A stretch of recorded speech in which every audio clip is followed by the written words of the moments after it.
I've been working with a local animal rescue, and I think a PowerPoint presentation is just what we need to showcase some info about their adoptable pets.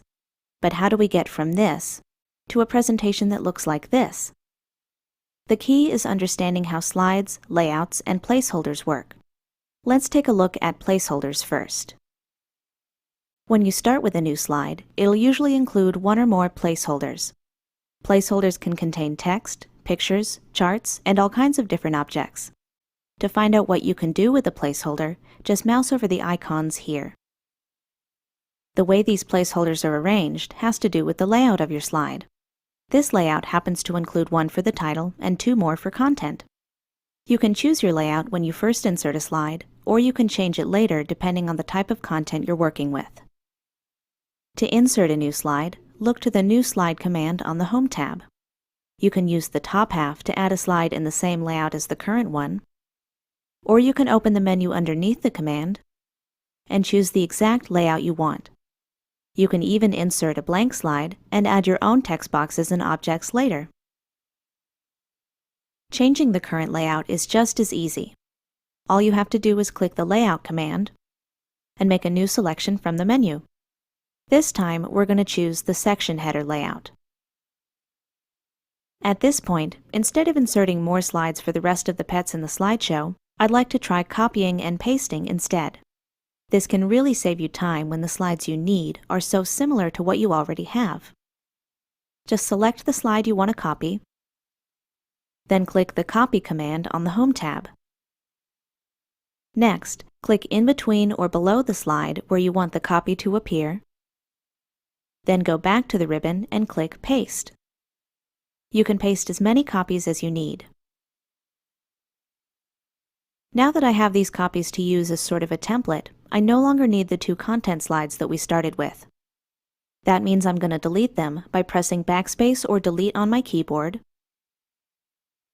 And I'm also going to move this section header so it's a little later in the presentation.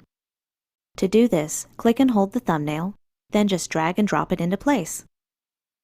There we go. Now everything is in order. Next, I'd like to take a closer look at the slide itself and show you some ways that you can customize it. The important thing to remember is that nothing is set in stone. You can always adjust your layout and change the look of your slides any way you want.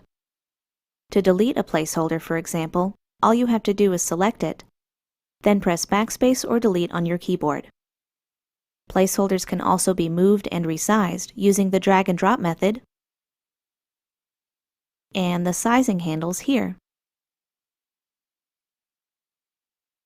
Let's just fill this in before we continue.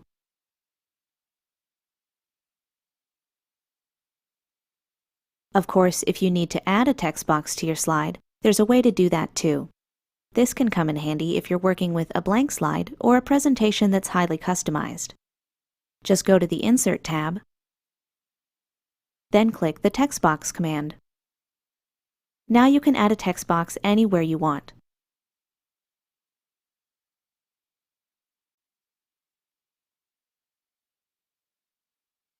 You may not want to change things too much though, depending on your level of design experience. If you stray too far from the built-in layouts, it can be difficult to get your presentation looking consistent. Sometimes it's better to try a different layout instead, in other words, one that has the arrangement you need. Or you can choose a different theme using the options on the Design tab. Here's how they work. All you have to do is mouse over the thumbnails for a preview. As you can see, each theme uses a slightly different layout. So you can easily try out different designs and change the look of your slides without moving any placeholders at all. I think I like the one with the large image the best. There are still a couple more features on the Design tab that'll let you customize your slides.